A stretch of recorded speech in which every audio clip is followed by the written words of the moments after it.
أعوذ بالله من الشيطان الرجيم بسم الله الرحمن الرحيم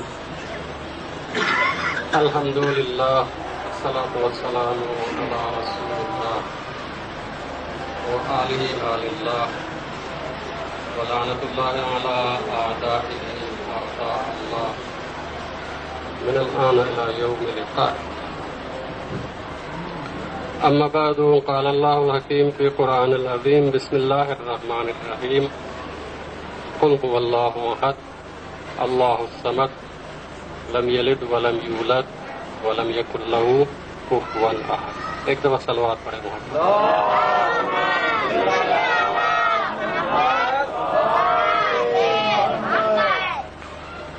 اللہ تبارک و تعالیٰ کی حمد اور شکر کہ اس نے یہ موقع فراہم کیا آپ کی بارگاہ میں ایک دفعہ پھر حاضر ہوئے، اور اس موقع کو فراہم کرنے کے لیے کیونکہ آغا سجادی صاحب ذریعہ بنے ہیں تو ان کا بھی شکریہ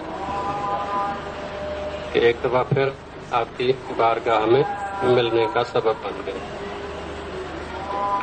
آج کا موضوع بحث، اور چونکہ یہ بہرحال پروگرام بھی اس سال کا پہلا پروگرام ہے، ایک طرح سے مشکل ہے۔ وہ مشکل اس حوالے سے ہے کہ زیادہ تر علمی بحث، لیکن میں کوشش کروں گا کہ اس کو علمی خالص رہنے کے بجائے تھوڑا تھوڑا اس میں، جس کو کہتے ہیں کہ چاشنی بھی بیچ میں ڈالتے رہیں تاکہ سمجھنے میں آسان ہو اور ذہن زیادہ تھکے نہیں۔ سب سے پہلے تو ایک سوال اٹھاتے ہیں کہ آخر توحید دین اور مذاہب میں اتنی اہم کیوں ہے؟ کہ نبی آتا ہے تو بھی شروع یہاں سے ہوتا ہے قولوا لا الہ الا اللہ، اور دین و مذہب بھی کہتا ہے کہ سارے دین کا دار و مدار توحید پہ ہے۔ یہ توحید اتنی اہم کیوں ہے؟ اس کا انسان سے کیا تعلق ہے؟ اس کی اہمیت کیا ہے انسان کی زندگی میں؟ ایک انسان اگر خدا کو مانتا ہے اور اس کی توحید کو مانتا ہے تو اس کی زندگی کس طرح ہے، اور اگر نہیں مانتا تو اس کی زندگی کس طرح سے ہے؟ آخر کوئی سبب تو ہوگا کہ دین اور مذہب نے اس کو اتنا زیادہ اہم جو ہے وہ بتایا ہے۔ اس کی اہمیت ہے کیا؟ حقیقت اس کی کیا؟ تو اس میں جانے سے پہلے کہ توحید ہے کیا، اس کے اقسام کتنے ہیں، اور پھر جو کافی جو ہے اختلافی بحثیں ہیں، ان میں جانے سے پہلے یہ جو ہے ذہن واضح ہونا چاہیے کہ ہم جس موضوع پر بحث کر رہے ہیں وہ کس حوالے سے ضروری ہے، کیوں ضروری ہے، کیا اس کی ضرورت ہے، اہمیت اس کی کیا ہے۔ تو اس کی اہمیت اس حوالے سے ہے کہ جب ہم اپنے متعلق سوچتے ہیں کہ انسان کیا ہے اور انسان کی حقیقت کیا ہے، تو معلوم ہوتا ہے کہ انسان مخلوق ہے، اس کو خلق کیا گیا ہے، اور جب خلق کیا گیا ہے تو کوئی بنانے والا ایسا نہیں ہوتا کہ بغیر مقصد کے بنائے، تو کوئی نہ کوئی اس کا مقصد ہوتا ہے۔ اب ہم ساری مخلوقات کو چھوڑ کر اپنے متعلق سوال کرتے ہیں کہ میں دنیا میں کیوں آیا، میری زندگی کا مقصد کیا ہے، میری زندگی اور حیات کا ہدف کیا ہے کہ مجھے وہاں تک پہنچنا ہے۔ یہاں سے معلوم ہوتا ہے کہ توحید کی اہمیت کیا ہے۔ دین یہ کہتا ہے، اسلام یہ کہتا ہے، قرآن یہ کہتا ہے، انبیاء یہ کہتے ہیں، ائمہ یہ کہتے ہیں کہ اے انسان تو اتنا عظیم ہے کہ کائنات کی کوئی بھی چیز تیری قیمت نہیں ہو سکتی، تو ہر چیز سے عظیم ہے، حتیٰ کہ جنت اور جہنم، حتیٰ کہ حور و ملک، حتیٰ کہ عرش و کرسی سے بھی عظیم ہے۔ پھر انسان کی زندگی کا مقصد کیا ہے؟ پھر انسان کی زندگی کا مقصد ہے خدا۔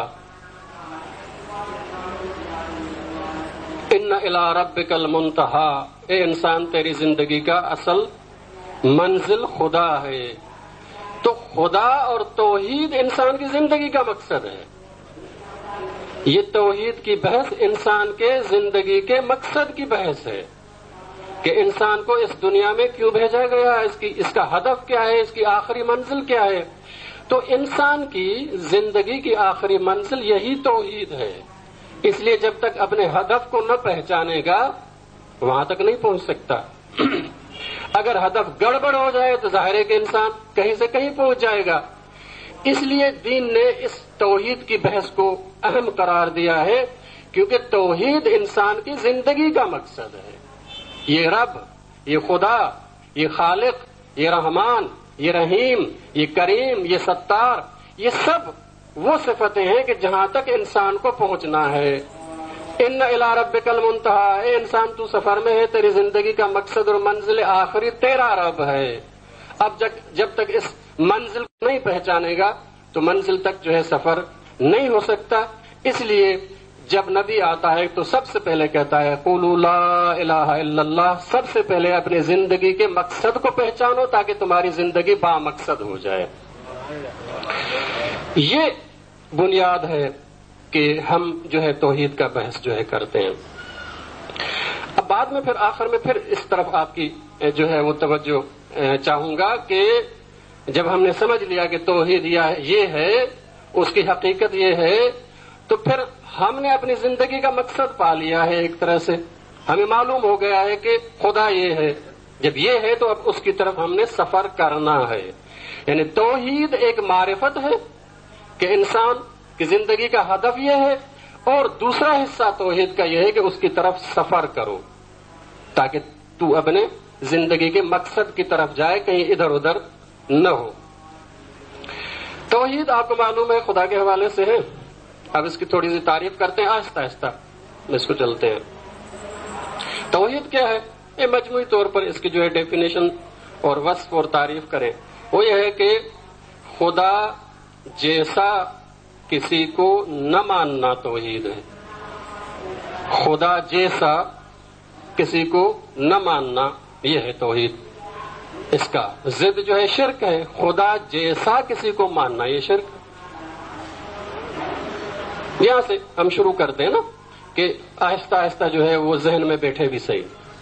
خدا جیسا کسی کو نہ ماننا توحید ہے اور خدا جیسا کسی کو ماننا یہ شرک ہے. اچھا جی، اب پھر سوال ہوتا ہے کن کن چیزوں میں خدا جیسا کسی کو ماننا شرک ہے اور خدا جیسا کسی کو نہیں ماننا توحید ہے؟ کن کن چیزوں میں؟ یہاں سے پھر تقسیم ہوتا ہے. انسان کے پاس دو چیزیں ہیں، ایک انسان کی سوچ ہے، ایک عمل ہے. تیسری کوئی چیز نہیں ہے انسان کے پاس. یا سوچتا ہے، عمل کرتا ہے. جو سوچتا ہے اس پر عمل کرتا ہے. جو بغیر سوچ کے عمل ہوتا ہے وہ انسان کا عمل تو نہیں ہوتا. وہ کہتے ہیں کہ جی یہ ہو گیا، کیا نہیں انسان نے، ہو گیا. انسان جسے ہو گیا اس کا انسان ذمہ دار نہیں ہوتا. اس پہ تو کنٹرول تھا ہی نہیں، یہ تو ہو گیا. ویسے جو کیا وہ کہاں سے آتا ہے؟ سوچ سے آتا ہے. سوچتا ہے انسان، پھر جو ہے وہ اس پر عمل کرتا ہے. آپ گھر میں تھے، آپ کو دعوت ملی، آپ نے سوچا کہ ایسی محفل میں آئے، سوچا تو آئے، اگر نہ سوچتے تو نہ آتے. یہاں سے ایک اخلاقی نقطہ بھی آپ کی خدمت میں عرض کر دوں. وہ یہ ہے کہ جب بزرگان سے سوال ہوتا ہے کہ جی زندگی اور زمانہ اور دنیا ایسی ہے کہ برائیاں انسان کو اپنی طرف راغب کرتی ہیں، ہم چاہتے ہیں کہ برائیوں سے بچیں لیکن نہیں بچتے، کیسے بچیں؟ بزرگان کہتے ہیں یہ بہت ہی آسان بات ہے. یہ بہت ہی آسان بات ہے. ہم سمجھتے ہیں یہ تو بہت مشکل ہے. ہم تو کوشش کر کے تھک گئے کہ جی غلط کاموں سے بچے، نہیں بچتے. بزرگان کہتے ہیں یہ تو بہت ہی آسان بات ہے. وہ کیا ہے؟ وہ یہ ہے کہ جی برائی کا سوچنا ہی چھوڑ دو، کیونکہ انسان عمل کے مرحلے میں بعد میں آتا ہے، پہلے اس کے متعلق سوچتا ہے. تم برائی کی سوچ جب بھی آئے تو خدا کو یاد کرو، اس کو ذکر خدا کہتے ہیں. جب نہ سوچو گے برائی کا تو عمل کے مرحلے میں داخل نہیں ہوگے. تو عمل آتا ہے سوچ سے. اس لیے انسان سوچ میں بھی توحید پرست ہونا چاہیے اور عمل میں بھی توحید پرست ہونا چاہیے.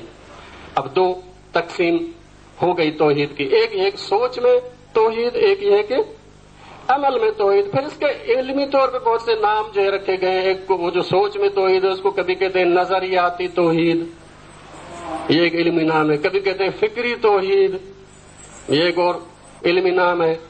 عمل میں جو توحید ہے اس کو بہرحال کہتے ہیں عملی توحید. ٹھیک ہے جی. فکر میں توحید کا کیا مطلب ہے؟ اس میں ذمہ داری کیا ہے؟ اس میں یہ ہے کہ انسان سمجھے کہ توحید کیا ہے، سب سے پہلے سمجھے، پھر اس پر ایمان لائے. یہ انسان کی ذمہ داری ہے. کون سی توحید میں؟ جو فکر میں توحید ہے، جو سوچ میں توحید ہے. ذمہ داری ہے کہ اس کو سمجھے اور اس پر ایمان رکھے. اس پر عمل نہیں کر سکتا. جیسے ابھی تفصیلات کی خدمت میں عرض کرتا ہوں. جو عمل میں توحید ہے اس پہ ذمہ داری کیا ہے؟ اس میں تین ذمہ داری. ایک سوچے اور سمجھے، پھر اس پر ایمان رکھے، تیسرا اس پر عمل بھی کرے. صرف سوچنا کافی نہیں، سمجھنا کافی نہیں، صرف ایمان کافی نہیں، اس کے ساتھ ساتھ عمل بھی ضروری ہے. اب دو حصے میں تقسیم ہو گئی جو ہے توحید. شروع میں ایک توحید، پھر دو حصوں میں، ایک سوچ میں توحید، ایک عمل میں توحید. اب اور تقسیم کرتے ہیں اس کو، اور تقسیم کرتے ہیں. سوچ میں توحید بنیادی طور پر 4 قسموں میں ہوتی ہے. 4 حصے ہیں پھر اس میں. ذات میں توحید، صفات میں توحید، افعال میں توحید، الوہیت میں توحید. اگر کسی کے پاس لکھنا ہو تو آپ لکھ سکتے ہیں. یہ جو ہے وہ جو سوچنا ہے نا، سوچ کے مرحلے میں انسان توحید پرست ہو 4 مراحل میں.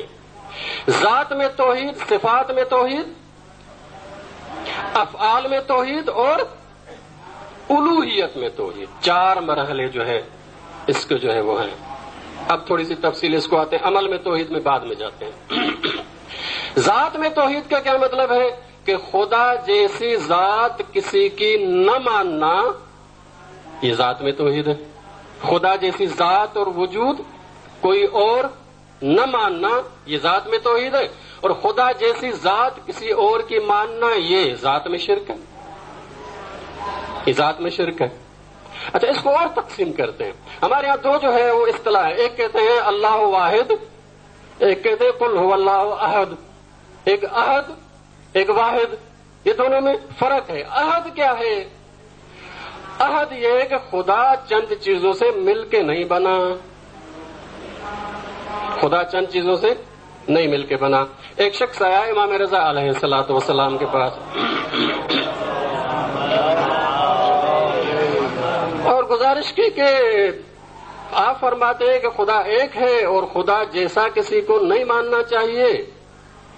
تو اس نے کہا کہ پھر میں بھی تو ایک ہوں، اس میں تو خدا اور میں ایک جیسے ہو گئے. آپ کہتے خدا ایک ہے، میں کہتا ہوں میں بھی ایک ہوں، تو میں بھی ہوا ایک، خدا بھی ہوا ایک، تو اس میں تو برابر ہو گئے. آپ کہتے ہیں کہ خدا ایک ہے اور خدا جیسو کسی کو نہیں ماننا چاہیے، بلکہ وہ کہتا ہے کہ دنیا میں ہر چیز ایک ہے. یہ ڈائری ایک ہے، یہ کتاب ایک ہے، یہ ڈائس ایک ہے، ہر چیز ایک ایک جدا جدا ہے، کوئی دو ایک مل کے تو نہیں ہو. مولا نے کہا کہ تم نے صرف نام ایک کو ذہن میں رکھ لیا اور حقیقت کو چھوڑ دیا. یہ تو دیکھا کہ اس پہ نام ایک رکھا ہے لیکن اس کی حقیقت کو نہیں دیکھا. مولا نے کہا تم اگر اپنی طرف ہی رجوع کرتے تو کتنے اعضاء ہیں تمہارے، اور اعضاء کے کتنے حصے ہیں، کتنے رنگ ہیں تمہارے، کتنے بال ہیں تمہارے، کتنے کان ہیں تمہارے. اور مولا نے کہا کہ جو گوشت ہے وہ تمہارا خون نہیں ہے، جو خون ہے وہ گوشت نہیں ہے. خون علیحدہ چیز ہے، گوشت علیحدہ چیز ہے. مولا نے کہا کہ تم تو بہت سی چیزوں کا مجموعہ ہو کے پھر کہتے ہو ایک. تم ایک کہاں سے ہوئے؟ تم ایک کہاں سے ہوئے؟ تم تو بہت سی چیزوں کا مجموعہ ہو. نام رکھ لیا ہے تم نے ایک، جبکہ خدا وہ ایک ہے کہ اس جیسا ایک کوئی نہیں ہے، اس کے کوئی حصے نہیں، اس کے کوئی جز نہیں ہے. اس لیے کہ اگر جز ہوں گے اور حصے ہوں گے تو خدا ان اجزاء کا محتاج ہو جائے گا، اور جو محتاج ہے وہ خدا نہیں ہوتا. جو محتاج ہے وہ خدا نہیں ہوتا. بھئی میں آپ کی خدمت میں مثال دوں، یہ جو ہے آپ شربت ابھی عموماً جو ہے وہ روزے کے بعد پیتے ہیں، یہ مرکب ہے. دو چیزیں مل کے بنی ہیں، ایک آپ کا پانی اور ایک آپ کی مثلا جو ہے چینی، ملا کے دو چیز بن گئی. اب شربت بننے میں اور وجود میں آنے میں پانی کا بھی محتاج ہے، چینی کا بھی محتاج ہے. پہلے پانی ہو، چینی ہو، کوئی ملانے والا ہو تاکہ شربت بنے. اگر خدا بھی کچھ چیزوں سے مل کے بنا ہے تو پھر تو یہ خدا نہیں ہے، کچھ اور ہے. یہ ہے ذات میں توحید کا پہلا حصہ کہ خدا کچھ چیزوں سے مل کر نہیں بنا. یہ توحید ہمارے پاس ہے، مسلمانوں میں اور کسی کے پاس نہیں ہے. انشاءاللہ آپ کی خدمت میں عرض کرتا ہوں یہ ہمارے پاس ہے. کیوں؟ اس لیے کہ ہمارے پاس جو توحید دینے والے ہیں ان کو پتا ہے کہ توحید کیا ہے. ان کو پتا ہے کہ توحید کیا ہے. کیوں؟ اس لیے کہ اس نے کہا تھا کنت کنزا مخفیا، میں مخفی خزانہ تھا.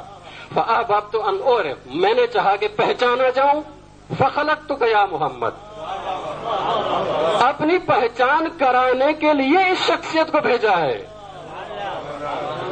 تو اگر اس شخصیت سے وابستگی ہے تو توحید ہوگی، اگر اس شخصیت سے وابستہ نہیں اور کہیں اور وابستگی ہے تو پھر توحید نہیں ملے گی، کچھ اور ملے گا. محمد آل محمد.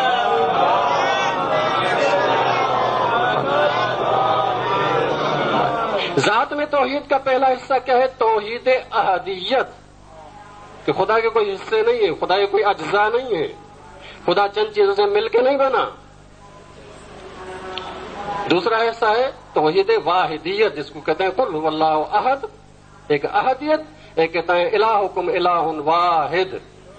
واحد کیا ہے؟ واحد یہ کہ خدا جیسا کوئی نہیں ہے ذات میں، ذات میں خدا جیسا کوئی نہیں ہے. اس کا مطلب کیا ہے؟ اس کا مطلب یہ ہے کہ موجودات دو قسم کے ہوتے ہیں، ایک وہ جس کا وجود اپنا ہے اور ایک وہ جس کو کسی اور نے وجود دیا ہے۔ موجودات دو قسم کے ہیں، ایک وہ جس کا وجود اپنا ہے، کسی اور نے اس کو نہیں دیا، اور ایک وہ موجود جس کو کسی اور نے وجود دیا ہے۔ اللہ وہ موجود ہے کہ جس کا وجود اپنا ہے، باقی ساری کائنات وہ موجودات ہیں کہ جس کو خدا نے وجود دیا ہے۔ تو خدا واحد ہے، اس کا مطلب کیا ہے؟ خدا جیسا کوئی نہیں ذات میں، خدا جیسا کوئی نہیں مطلب کیا ہے؟ کہ سب ایسے موجودات ہیں خدا کے علاوہ جن کو خدا وجود دیتا ہے تو اس کو ملتا ہے، نہ دے تو اس کے پاس وجود نہیں۔ یہ صرف خدا ہے کہ اس کا وجود اس کا اپنا ہے، کسی اور نے اس کو نہیں دیا، کسی اور نے اس کو وجود نہیں دیا۔ یہ ہو گئی توحید ذات۔ توحید ذات کمپلیٹ ہو گئی۔ توحید ذات کہاں پہ کمپلیٹ ہوتی ہے؟ توحید احدیت، توحید واحدیت۔ احدیت کیا ہے؟ اس کے اجزاء نہیں ہے، اس کے حصے نہیں ہے۔ واحدیت کیا ہے؟ کہ اس کا وجود اپنا ہے، کسی کا دیا ہوا نہیں، اور کوئی اور موجود اس جیسا موجود نہیں ہے۔ ساری کائنات کو خدا وجود دیتا ہے تو اس کو ملتا ہے، نہ دے تو نہیں ہے اس کے پاس وجود۔ دوسری جس کو سوچ اور معرفت میں انسان توحید رکھے وہ ہے توحید صفات۔ یہ توحید ذات ہو گئی۔ دوسری جو ہے توحید صفات۔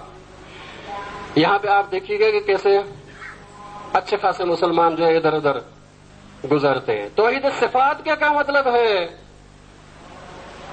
ہم نے یہ ڈیفینیشن کی ہے، ہمارے پاس جو ڈیفینیشن ہے کہ خدا کی جو صفات ہیں وہ خدا کی عین ذات ہے۔ دو چیزیں نہیں ہیں، ایک ذات ایک صفت، دو چیزیں نہیں ہے، ایک ہی چیز ہے۔ یہ ایک ہی چیز ہے۔ اس کو تھوڑا سا غور کریں تو آپ کو پتا پڑے گا کہ اہل بیت کے ماننے والوں کے پاس جو توحید ہے وہ کتنی پاک و پاکیزہ توحید ہے۔ کیا ہے؟ ایک چیز ہے۔ مثلا علم ہے، ہمارا علم اور ہے، ہماری ذات اور ہے۔ کبھی علم نہیں ہوتا، حاصل کرتے ہیں تو آتا ہے، پھر بھول جائیں تو چلا جاتا ہے، پھر یاد کر لیں تو آ جاتا ہے۔ تھوڑا ہے، زیادہ نہیں ہے، اور جو ہے وہ بھی پتہ نہیں درست ہے کہ غلط ہے۔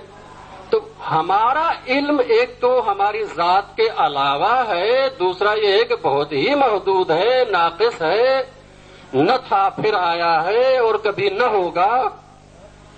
یہ بتاتا ہے کہ ہماری ذات علیحدہ ہے، ہمارا علم علیحدہ ہے۔ تو ہم مجموعہ ہیں دو چیزوں کے، ایک ذات ایک صفات، ایک ذات اور صفات۔ انسان مجموعہ ہے دو چیزوں کا۔ انسان کے پاس قدرت ہے، اٹھتا ہے، بیٹھتا ہے، چلتا ہے، قدرت ہے انسان کے پاس کام کرنے کی۔ قدرت اور چیز ہے، انسان اور چیز ہے۔ کبھی بیمار ہو جاتا ہے، اٹھنا ہی میسر نہیں ہوتا، کبھی جو ہے کمزوری ہو جائے تو چلنا ہی نہیں ہوتا۔ اگر قدرت ہماری ہوتی تو ہم سے کوئی چھین نہیں سکتا تھا اس کو۔ یہ ہمارے وجود کا حصہ نہیں ہے، یہ وجود نہیں ہے ہمارا، ہم سے علیحدہ ہے۔ ہوتی ہے، کبھی نہیں ہوتی۔ بچہ ہے، وہ اپنا ہاتھ بھی مشکل سے ہلاتا ہے، جوان ہو جاتا ہے، پھر تھوڑی سی طاقت آ جاتی ہے، پھر بوڑھا ہو جاتا ہے، ویسا ہی بن جاتا ہے۔ نفی قدرت ہے۔ اس طرح سے ہر صفات آپ سمجھ لیں کہ انسان اور چیز ہے، اس کی صفتیں اور چیز ہیں۔ اب سوال یہ ہے کہ کیا خدا بھی ایسا ہی ہے؟ کیا خدا بھی ایسا ہی ہے کہ ایک خدا ایک اس کی صفتیں؟ مسلمانوں کی اکثریت کہتی ہے کہ ہاں خدا اور ہے، صفتیں اور ہیں۔ کیا کہتے ہیں وہ؟ اللہ علم کے ذریعے عالم ہے، اللہ علم کے ذریعے عالم ہے، اللہ قدرت کے ذریعے قادر ہے، اللہ حیات کے ذریعے حی ہے، اللہ ارادے کے ذریعے صاحب ارادہ ہے۔ ذریعے سے ہاں، ذریعے سے، وسیلے سے، خدا وسیلے سے اور ہم بے وسیلہ سے۔ خدا علم کے ذریعے عالم ہے، خدا قدرت کے ذریعے قادر ہے، خدا ارادے کے ذریعے مرید ہے. ہم کیا کہتے ہیں؟ ہم کہتے ہیں نہیں. اس کا مطلب یہ ہے کہ خدا اور اس کا ارادہ دو چیزیں نہیں ہیں، ایک ہی چیز ہے، عین ذات ہے. خدا اور علم دو چیزیں نہیں ہیں، عین اس کی ذات ہے. خدا اور حیات دو چیزیں نہیں ہیں، عین اس کی ذات ہے، ایک ہی چیز ہے. یہ جو 5 صفات ہیں، صفات ذات، یہ خدا اور ذات اور صفات دو چیزیں نہیں ہیں، یہ ایک ہی چیز ہے. اگر دو مانیں گے تو پھر کیا ہو جائے گا؟ دو مانیں گے تو پھر کیا ہو جائے گا؟ دو چیزیں ہوں گی. بھئی یہ صفات آئیں کہاں سے؟ اللہ تو اس کا وجود اپنا ہے. یہ صفات کہاں سے آئیں؟ اگر کہو کہ صفتیں بھی ایسے ہی ہیں جیسے خدا، تو پھر تو تم ذات میں مشرک بن گئے کہ خدا جیسا کسی کو مان لیا ذات میں. جب کہتے ہو کہ خدا اس کا وجود اپنا ہے اور کہو کہ علم اس کا وجود بھی اپنا ہے، تو یہ تو ذات میں شرک ہو گیا آپ کا. یہ تو آپ ذات میں مشرک ہو گئے. ذات میں مشرک نہ ہونے کے لیے پھر کیا ہے؟ پھر یہ مانو کہ خدا اور علم ایک چیز ہے، دو چیزیں نہیں ہیں، یہ عین ذات ہے. دوسرا کیا ہوگا؟ چلو جی یہ نہیں ہے، نہ تھی بعد میں وجود میں آئی. صفات پہلے نہ تھی، اللہ کی صرف ذات تھی، بعد میں وجود میں آئی. اب ذرا غور فرمائیے، بھائی اس کو کس نے خلق کیا؟ اگر کو خدا نے خلق کیا تو خدا کے پاس تو قدرت تھی نہیں، خلق کیسے کرتا؟ خدا کے پاس تو علم ہے نہیں، کہاں سے بنائے گا؟ علم ہوگا تو کچھ کرے گا، قدرت ہوگی تو کچھ کرے گا. پہلے تم کہتے ہو صرف ذات ہے، صفات نہیں ہے اس کے پاس. جب نہیں ہے تو پھر کیا ہوگا؟ پھر تو ہوں گی نہیں.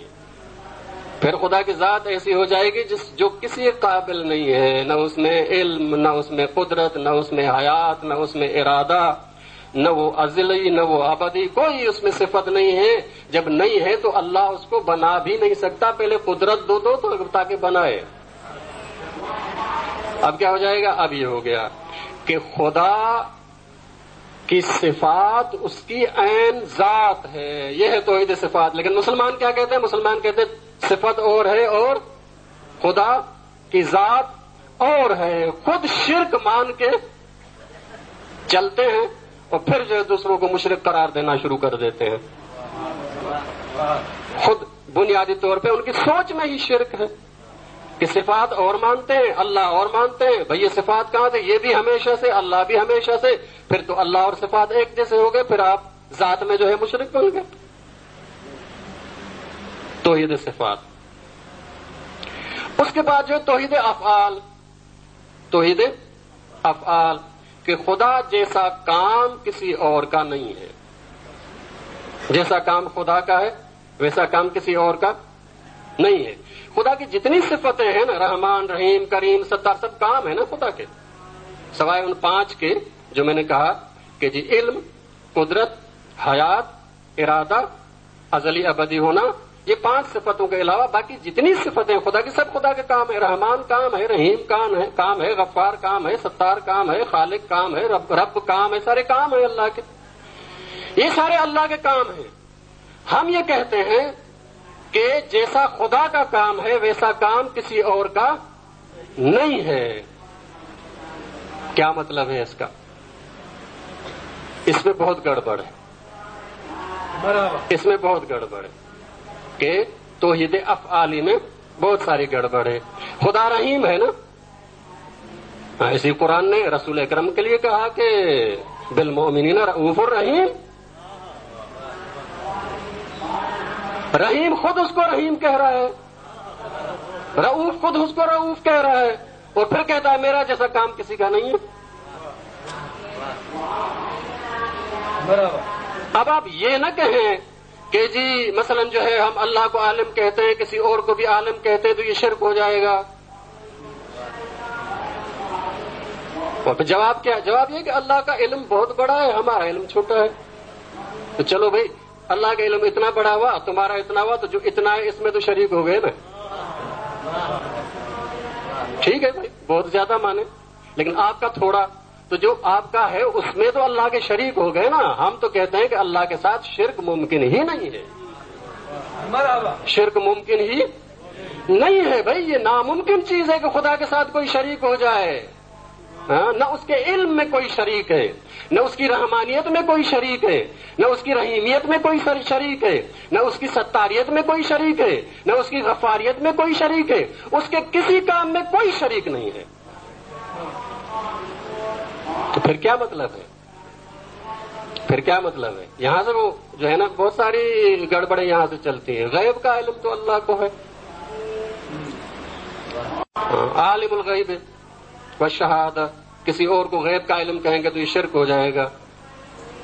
ہم کہتے ہیں غیب کا علم ایک طرف, اگر خدا جیسا ظہور کا علم کسی کا ماننے وہ بھی ہم کہتے ہیں شرک ہو جائے گا. تم سمجھتے کیا ہو؟ غیب کا علم تو ایک طرف, اگر جو شہود کا علم ہے وہ بھی تم اپنا اللہ جیسا سمجھ لو تو یہ شرک ہو جائے گا. پھر کیا ہے؟ پھر کیا ہے؟ اس کو سمجھنا ہے. پھر کیا ہے؟ اس کو سمجھنا ہے. اللہ خالق ہے نا, اللہ خالق ہے. حضرت عیسیٰ خود کہہ رہا ہے انی اخلق, میں خلق کروں گا. نبی کہہ رہا ہے کہ میں خلق کروں گا. اس کو پتا نہیں ہے کہ خالق وہ ہے. اور پھر خدا خود کہتا ہے واللہ احسن الخالقین, اللہ سب سے بہترین خالق ہے. خالقوں میں بہترین خالق ہے. احسن الخالقین جمع ارحم الراحمین,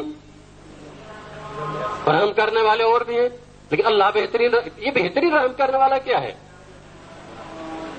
بہت آسان ہے, لیکن اگر فارمولہ آپ کے ذہن میں آ جائے نا تو پھر سارے مسائل حل ہو جاتے ہیں. فارمولہ نہ آئے تو ہر جگہ انسان پھنستا ہے. یہ میتھمیٹک ہے, یہ توحید ہے نا, یہ میتھمیٹک ہے. فارمولہ آ جائے تو آپ ہر جو ہے پرابلم سالو کر سکتے ہیں. اگر نہ آئے تو رٹا نہیں چلتا ہے اس میں. تو پھر توحید افعالی کیا ہے؟ توحید افعالی یہ ہے کہ اللہ جو بھی کام کرتا ہے اپنی قدرت سے کرتا ہے. مخلوق جو کچھ کام کرتی ہے اللہ کی دی ہوئی قدرت سے کرتی ہے. بس ختم ہو گئی بات. یہ ہے اصل فارمولہ. اللہ رحمان ہے اپنی قدرت سے, اللہ رحیم ہے اپنی قدرت سے, اللہ ستار ہے اپنی قدرت سے, اللہ غفار ہے اپنی قدرت سے, اللہ قادر ہے اور خالق ہے اپنی قدرت سے, اللہ جو ہے رب ہے اپنی قدرت سے. اور باقی جتنے اگر یہ کام کرے تو وہ کیا؟ اللہ کی دی ہوئی قدرت سے ہے. اس لیے حضرت عیسیٰ کہتا ہے جب کہتا ہے انی اخلق, میں خلق کروں گا, تو آخر میں کہتا ہے باذن اللہ, اللہ کی دی ہوئی طاقت سے, اللہ کی دی ہوئی طاقت سے. یہ اذن کو آپ جو ہے اس اجازت میں نہ لے لیں, وہ زبانی اجازت جو ہوتی ہے. اذن زبانی اجازت نہیں ہے, اس لیے کہ اذن دو قسم کے ہیں. ایک یہ کہ آپ ویسے کوئی شرعی کام کرنا چاہ رہے ہیں تو اللہ سے اجازت حلال کی لینی پڑے گی کہ حلال ہو تو میں کروں. لیکن جو عملی کام کرنا ہے اس میں اللہ کی اجازت کیا ہے کہ اس کام کرنے کی اللہ طاقت دے دے تو اللہ کا اذن ہے. وہ تو طاقت دی ہے, یہ اللہ کا اذن ہے. ہمارے پاس خلق کرنے کا اذن نہیں ہے, عیسیٰ کے پاس تھا. کیا مطلب ہے؟ مطلب ہے کہ ہمارے پاس ہمارے وجود میں اللہ تبارک و تعالیٰ نے خلق کرنے کی صلاحیت اور قدرت اور توانائی اور طاقت نہیں رکھی, اس کے اندر رکھی ہے. لیکن ہے کیا؟ خدا خلق کرتا ہے اپنی طاقت سے اور عیسیٰ خلق کرتا ہے خدا کی دی ہوئی طاقت سے. اب کوئی شرک نہیں ہوگا. مشکل کشا وہ بھی ہے, مشکل کشا علی بھی ہے.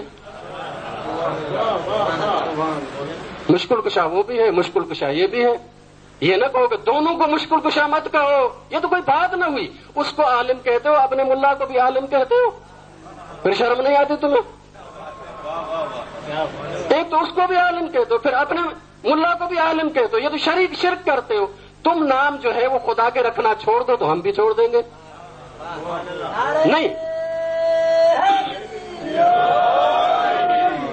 نہیں, ہم یہ کہتے ہیں کہ اس کے جتنے فعل ہیں وہ سب اس کی اپنی قدرت سے ہیں. باقی جو کچھ کرتا ہے مخلوق, وہ جو کرتا ہے وہ خدا کی دی ہوئی قدرت سے کرتا ہے. خدا مشکل کشا ہے اپنی طاقت سے, علی مشکل کشا ہے خدا کی دی ہوئی طاقت سے. اس لیے جو خیبر کا دروازہ اکھاڑا تھا تو کہا تھا کہ یہ میں نے اپنی طاقت سے نہیں اکھاڑا، یہ خدا کی اور ربانی طاقت سے اکھاڑا۔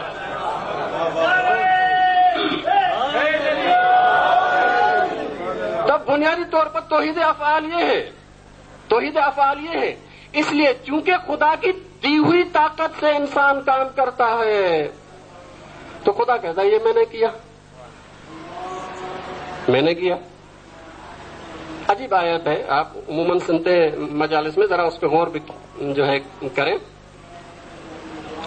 کہتا ہے وما رمیت اذ رمیت ولکن اللہ رمی، متضاد بیان یہ صریحاً، اگر جو ہے توحید سمجھ میں نہ ہو تو وما رمیت، تم نے پتھر نہیں مارا، اذ رمیت، جب تم نے مارا۔ یہ تضاد بیانی نہیں ہے، جب تم نے مارا اس کا مطلب مارا ہے رسول اکرم نے، نہیں مارا تم نے اس کا مطلب نہیں مارا، یہ تو تضاد بیانی ہے۔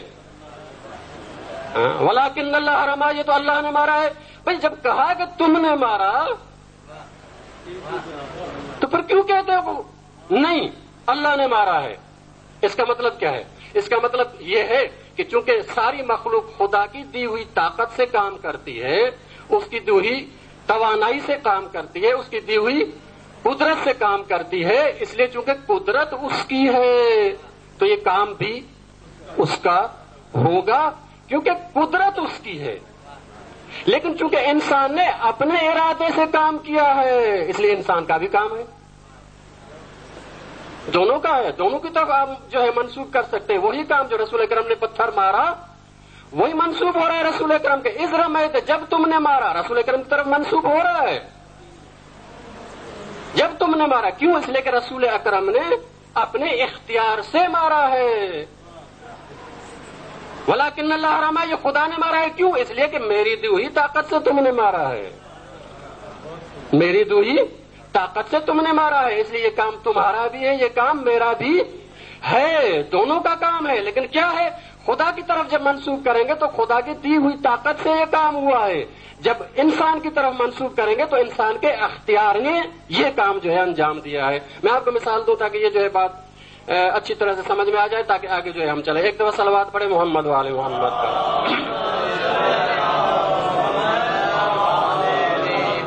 یہ ٹرین ہے، آج کل آپ نے دیکھا ہوگا ہمارے ملک میں تو پتہ نہیں نظام پیچھے ہی جا رہا ہے، آگے طرف تو جانے کے بجائے،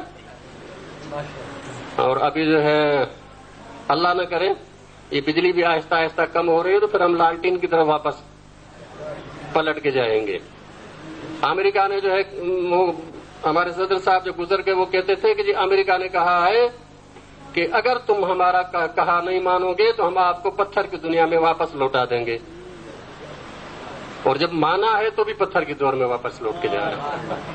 بات تو ایک ہی ہے۔ اس لیے ہینری کسنجر نے اچھا کہا تھا کہ امریکہ کی دوستی بھی خونخوار ہے اور دشمنی بھی خونخوار ہے، اس سے دور ہی رہنا اچھا ہے بھائی، نہ دوستی رکھو نہ دشمنی رکھو۔ بہرحال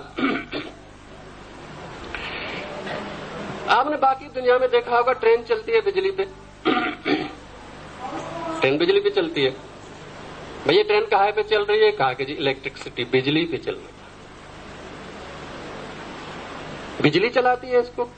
نہیں جی، اس کو ڈرائیور چلاتا۔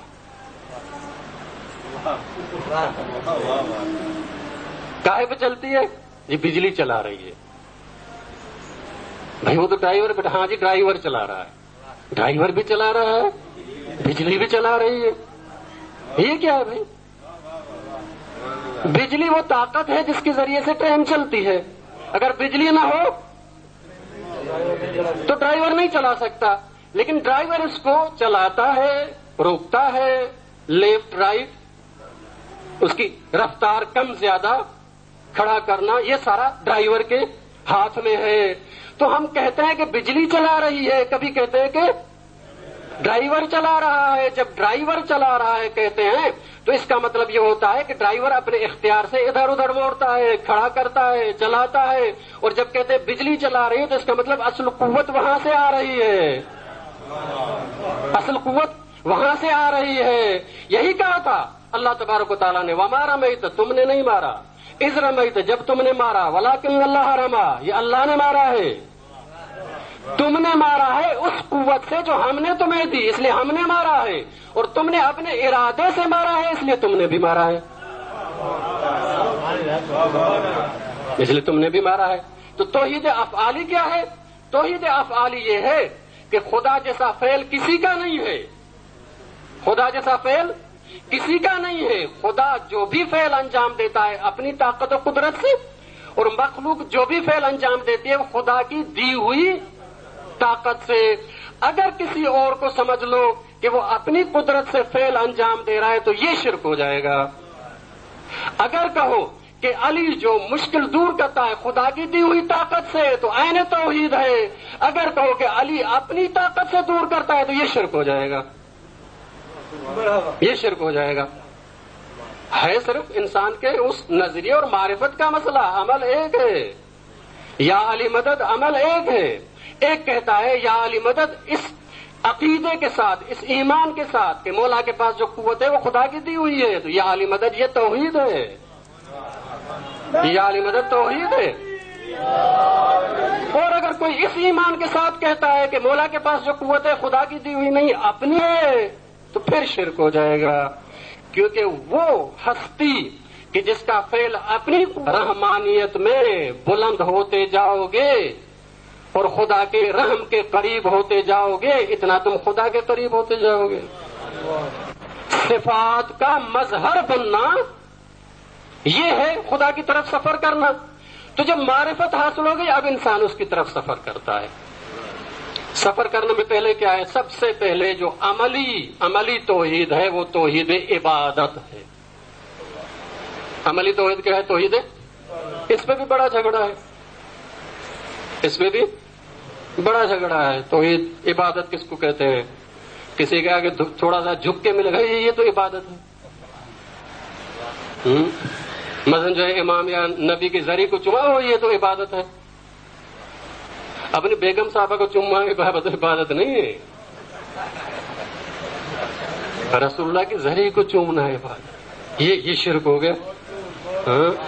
یہ شرک ہو گیا۔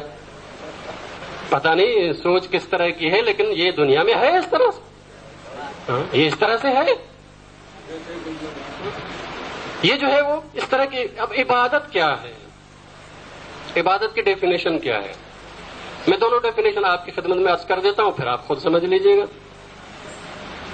ایک ڈیفینیشن وہ ہے جو پھر پتہ نہیں کتنے مسلمانوں کو مشرک قرار دے دیتی ہے، وہ کہتی ہے کہ کسی کے بھی آگے اپنی عظمت کا، اپنی جو ہے حقارت کا اظہار کرنا اور ذلت کا اظہار کرنا اور کسی کے آگے بھی جھکنا عبادت ہے۔ کسی کے آگے جھکنا یہ عبادت ہے۔ اس کے الٹ میں ہمارا نظریہ کیا ہے؟ ہمارا نظریہ یہ ہے کہ جس کو الہ مانا ہے، معبود مانا ہے، اس کے آگے جھکنا عبادت ہے۔ اگر آپ نے کسی کو معبود نہیں مانا، صرف جھکے تو یہ عبادت نہیں ہے، یہ تعظیم ہے، عبادت نہیں ہے۔ سب سے زیادہ جھکنا کیا ہے؟ سجدہ کرنا۔ اس سے زیادہ تو نہیں جھک سکتے نا، چلتے چلتے چلتے ہمارے یہاں سندھی میں ہے پاؤں پڑنا، لیکن اس سے بھی زیادہ کیا ہے؟ سجدہ کرنا۔ اس سے زیادہ تو کوئی جھکنا نہیں ہے۔ اللہ کیا کہتا ہے حضرت آدم کے لیے؟ اذا سویتہ نفخت فیہ من روحی فقعوا لہ ساجدین۔ جب میں اس کو بنا لوں اور سیدھا کر لوں اور روح اس کے اندر پھونک دوں تو سارے ملائکہ تم اس کو سجدہ کرنا۔ اگر سجدہ عبادت ہے تو سارے ملائکہ مشرک، اور جو حکم دے رہا ہے اس کے لیے فتویٰ آپ خود قرار دے لیں، خود قرار دے لیں۔ بھائی سیدھا سیدھا ہے، کوئی اس میں دو معنی نہیں ہے، اس کے جو ہے معنی میں بھی کوئی شیعہ سنی میں فرق نہیں ہے یا مختلف مذاہب کے معنی میں فرق نہیں ہے۔ فقعوا لہ ساجدین، سارے اس کے لیے سجدے میں جھک پڑنا۔ ملائکہ کیا آدم کی عبادت کر رہے تھے؟ نہیں، آدم کی عظمت کا اظہار کر رہے تھے۔ پھر دوسرا مثال جو ہے سورہ یوسف کا، جب حضرت یوسف بادشاہ بن گئے اور وہاں پہ گئے تو خواب کیا دیکھا تھا؟ ستارے اور چاند اور سورج مجھے سجدہ کر رہے ہیں. پہلے تو ان کو کافر کہو، مشرک کہو. یہ ستاروں اور سورج اور چاند کو جو نبی کو سجدہ کر رہے ہیں. اور جو مشرک ہے اس سے کام مت لینا، پھر سورج کی روشنی میں کام مت کرو، اس لیے کہ مشرک کی روشنی ہے.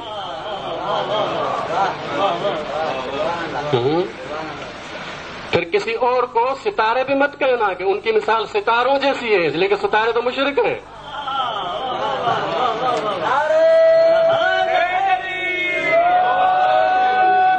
ستارے تو مشرک ہیں بھائی، وہ تو نبی کو سجدہ کر رہے ہیں. اور نبی کہتا ہے کہ میں نے دیکھا ہے. کوئی غیر نبی بھی نہیں کہتا کہ جس کی بات پہ گمان ہو کہ سچ کہتا ہے کہ نہیں. اور پھر کیا ہوا؟ پھر جب حضرت یوسف جو ہے وہ بادشاہ بنے تو یہاں سے سارا جو ہے خاندان ان کا چلا، بھائی، ماں جس نے پالا تھا، باپ، سب وہاں پہ گئے. حضرت یوسف جو ہے تخت پہ، اور سب نے ان کے لیے سجدہ کیا. یہ سورہ یوسف جا کے پڑھیے. حضرت یعقوب کس کے لیے سجدہ کر رہے ہیں؟ یوسف کے لیے. ان کی ماں کس کے لیے سجدہ کر رہی ہے؟ یوسف کے لیے. بھائی کس کے لیے سجدہ کر رہے ہیں؟ یوسف کے لیے. پھر تو ان کو کافر کو، پہلے انبیاء کو کافر قرار دو، مشرک قرار دو. اس کا مطلب سجدہ کرنا بھی عبادت نہیں ہے، یہ صرف اظہار عظمت ہے ان کا. یہ سجدہ جو ہے، یہ اور بات ہے کہ شریعت محمدی میں کسی غیر کو سجدہ کرنا حرام ہے. حرام اور چیز ہے، شرک اور چیز ہے. حرام بہت سے کام ہوتے ہیں لیکن ہر حرام کرنا شرک نہیں ہے. شریعت محمدی میں، ہماری شریعت میں جو ہمیں اللہ نے عطا کی ہے، اس میں غیر اللہ کو سجدہ کرنا حرام ہے. شرک کب ہوگا؟ شرک تب ہوگا جب ان کو خدا مان کر، جب ان کو معبود مان کر سجدہ نہ کرو، صرف ان کے آگے صرف جاؤ معبود مان کر، تو بھی شرک ہے. جھکنا تو اور بات ہے نا، صرف معبود مان کر ان کی طرف جاؤ تو یہ بھی تمہارا عمل جانا بھی شرک ہے. اس لیے کیوں؟ اس لیے کہ عقیدے میں شرک کیا تو پھر عمل میں شرک آئے گا. اگر عقیدے میں شرک نہیں ہے تو عمل میں ذاتاً شرک نہیں آتا.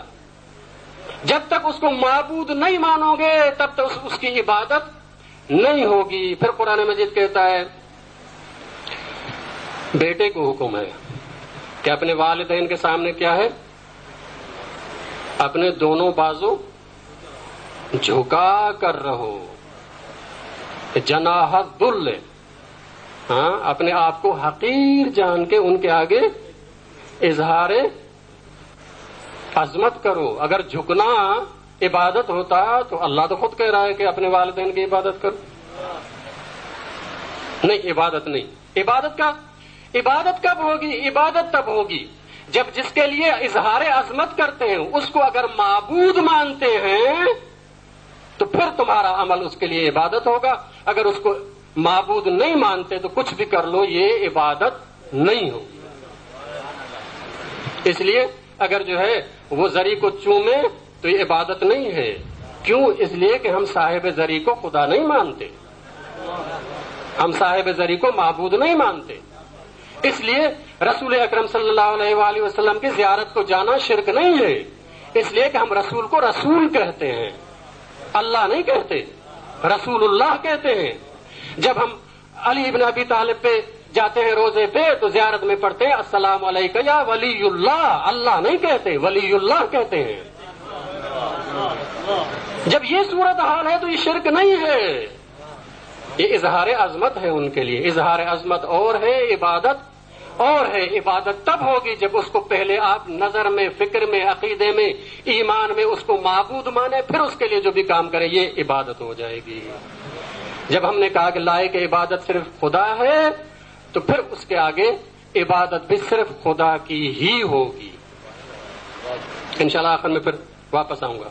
عبادت میں شرک ایک ہے، اطاعت میں شرک، عمل میں شرک جو ہے. اطاعت میں شرک کیا ہے؟ ذرا غور فرما لیجیے گا، تھوڑی سی آپ کی توجہ مزید چاہیے. اطاعت کس کی عقلاً جائز ہے؟ کس کی اطاعت کی جائے، کس کی نہ کی جائے؟ حکم کس کا چلنا چاہیے؟ میں حکم اس کا چلنا چاہیے جو مالک ہے. جو مالک نہیں ہے اس کا حکم نہیں چلے گا. یہ رومال میرا ہے, میں چاہوں تو اس کو کہیں بھی استعمال کر لوں. کیوں؟ اس لیے کہ میں اس کا مالک ہوں. تو حکم کس کا چلتا ہے؟ جو مالک ہے. جو مالک نہیں ہے اس کا حکم نہیں چلتا. تو ساری کائنات کا خالق اور مالک وہ اللہ ہے. اس لیے اصل اطاعت اسی کی اور حکم اسی کا چلنا چاہیے.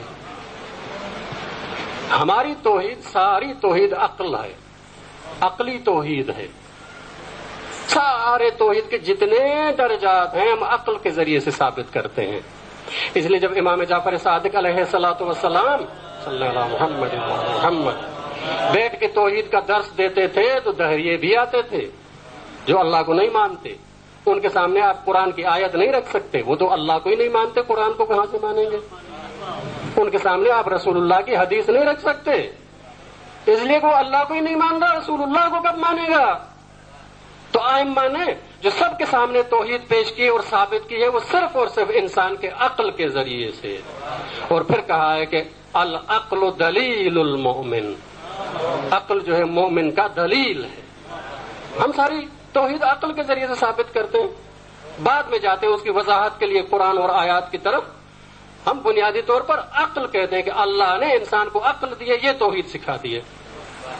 اچھا جی, اطاعت صرف اس کی ہونی چاہیے, کسی اور کی اطاعت نہیں. ہاں جب وہ کہے کہ اس کی اطاعت کرو تو پھر اس کی اطاعت اس کی اطاعت نہیں ہے, اس کی اطاعت ہے. من یطع الرسول فقد اطاع اللہ. جس نے رسول کی اطاعت کی اس نے رسول کی اطاعت نہیں کی, خدا کی اطاعت کی. کیوں؟ اس لیے کہ رسول کی اطاعت رسول کی وجہ سے نہیں کر رہا. خدا نے کہا تھا اطیعوا اللہ واطیعوا الرسول, تو اس کی اطاعت کر رہا ہے. اس لیے رسول کی اطاعت بنیادی طور پر اللہ کی اطاعت ہے. اس لیے ہم کہتے ہیں ائمہ سے محبت اللہ سے محبت ہے, ائمہ سے محبت بھی اللہ سے محبت ہے. اللہ نہ کہتا تو ہم محبت نہ کرتے, مانگتا رسول تو ہم نہ کرتے.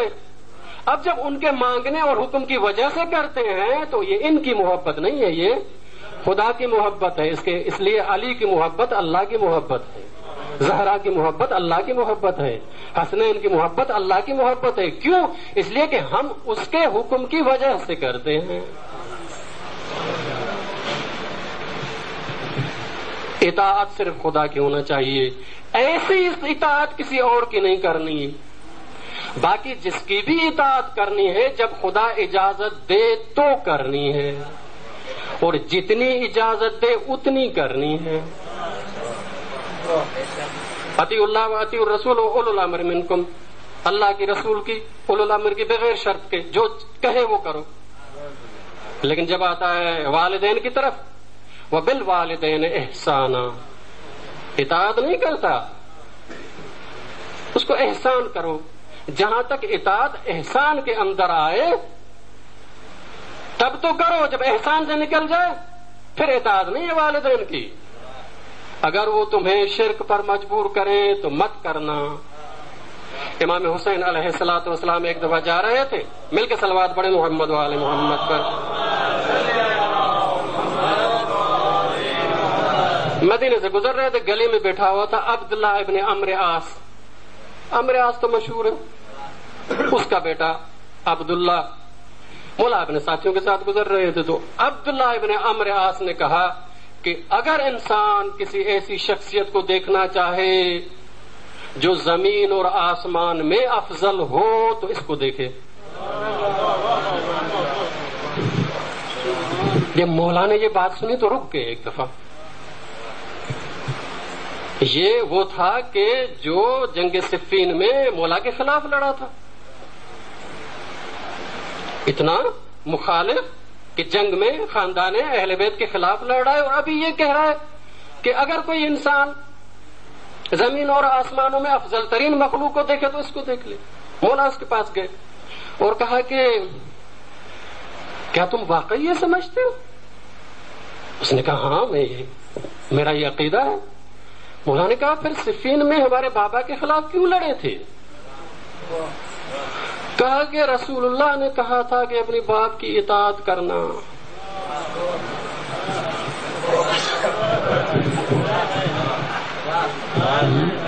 رسول اللہ نے حکم دیا ہے کہ باپ کی اطاعت کرنا. مولا نے رک کے کہا ہاں ایک حدیث تو پڑھ دی دوسری نہیں پڑھی. ایک حدیث تو پڑھ دی دوسری نہیں پڑھی. کہا کہ اور کون سی؟ مولا نے کہا کہ دوسری حدیث یہ ہے کہ لا طاعت المخلوق فی معصیت اللہ. جب خدا کی نافرمانی ہو رہی ہو تو کسی مخلوق کی اطاعت نہیں ہے. تو یہ بنیادی طور پر جتنی کہے اتنی اطاعت، جس کی کہے اس کی اطاعت، جس کی نہ کہے اس کی اطاعت نہیں. انسان بندہ ہے صرف اس کا، انسان فرما بردار ہے صرف اس کا. میں کہہ گیا لیکن واپس آتا ہوں ایک چیز کی طرف، اور یہاں پہ عملی طور پر جو ہے وہ قسموں کی بحث ختم ہو جائے گی. پھر جو تھوڑا سا جھگڑا ہے اس کو تھوڑا سا نمٹانے کی کوشش کرتے ہیں. حالانکہ یہ نمٹنے کا نہیں ہے. ائمہ سے نہیں نمٹا، سمجھا کے تھک کے نہیں نمٹا تو ہم سے کہاں نمٹے گا. لیکن کوشش تو کرنی چاہیے. آخری جو محبت ہے، جو توحید ہے، وہ توحید محبت ہے. توحید محبت ہے. وہ کیا ہے؟ صرف اور صرف خدا سے محبت. صرف اور صرف خدا سے محبت، کسی اور سے محبت نہیں. کیوں خدا سے محبت، کسی اور سے محبت نہیں؟ سوال یہ ہے کہ محبت ہوتی کیوں ہے؟ کیونکہ ہم خود بھی کہتے ہیں کہ محبت ہوتی ہے، کی نہیں جاتی. کیوں ہوتی ہے بھائی؟ کیوں ہوتی ہے محبت؟ محبت 3 وجہوں سے ہوتی ہے. ایک یہ کہ محبت دیکھتی ہے، انسان کا دل دیکھتا ہے کمال. جہاں پہ کمال اور خوبی اور اچھائی اور خوبصورتی دیکھتا ہے وہاں پہ جھک جاتا ہے. دوسرا، اگر کوئی احسان کرے تو اس کے آگے جو ہے جھک جاتا ہے. اگر کوئی دوسرا محبت کرے تب بھی اس کے آگے جھک جاتا ہے. سارا کمال خدا کا ہے تو کائنات میں جو بھی کمال ہے اس کا دیا ہوا ہے. تو اب کمال کے آگے کس کے آگے جھکنا چاہیے؟ خدا کے آگے جھکنا چاہیے انسان کا دل. احسان کرنے والا، بھائی خدا نے جتنے احسانات کیے ہیں، نعمتیں دی ہیں، اگر گن لو تو گن نہیں سکتے. اور پھر وہ کتنی محبت کرتا ہے، کتنی محبت کرتا ہے. ایک صرف جملہ، یا سری الرضا،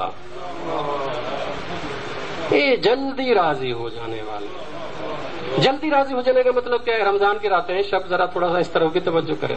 جلدی راضی ہونے کا مطلب کیا؟ ہمارے ایک بزرگ تھے، ہماری جو ہے وہ نگہبان کاؤنسل میں تھے. ہم نے سمجھا کہ وہ ناراض ہو گئے، جو کئی عرصے تک ان کے پاس نہیں گئے. پھر ایک دفعہ مل کے گئے کہ جی آپ بزرگ ہیں، ہماری رہنمائی کرتے رہیں اور رہبری کرتے رہیں اور سرپرستی کرتے رہیں. آپ اپنی جو ہے وہ غصہ چھوڑیں اور ہمارے ساتھ آئیں. انہوں نے کہا کہ جی میں تو غصہ تھا ہی نہیں، آپ نے بلانا چھوڑ دیا تھا تو میں نے آنا چھوڑ دیا. جب گناہگار بندہ گناہ کر کے خدا کی بارگاہ میں جاتا ہے، پالنے والے مجھے بخش دے، یا سری الرضا، خدا کہتا ہے کہ میں تو ناراض تھا ہی نہیں، تو ہی میرا دروازہ چھوڑ کے چلا گیا تھا.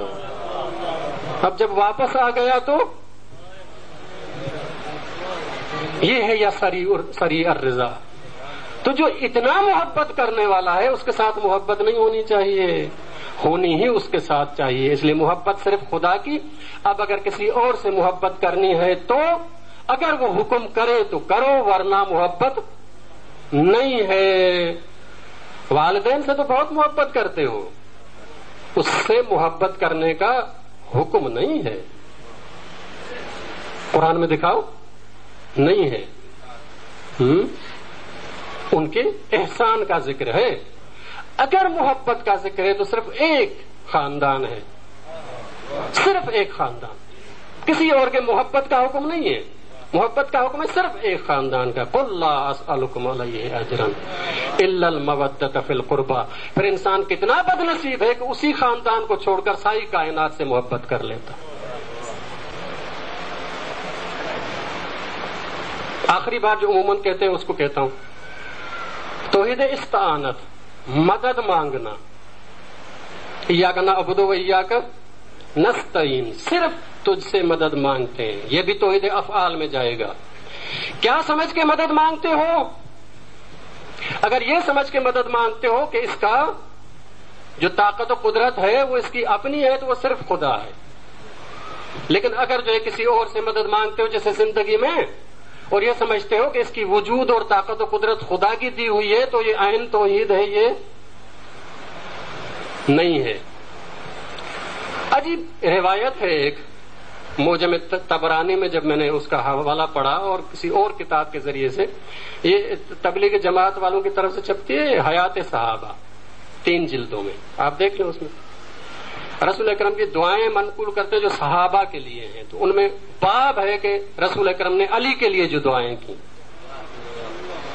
علی کے لیے جو دعائیں کی، اس دعا میں ایک دعا ہے، رسول اکرم دعا مانگ رہے ہیں، یا اللہ علی کی اعانت فرما اور علی کے ذریعے اعانت فرما،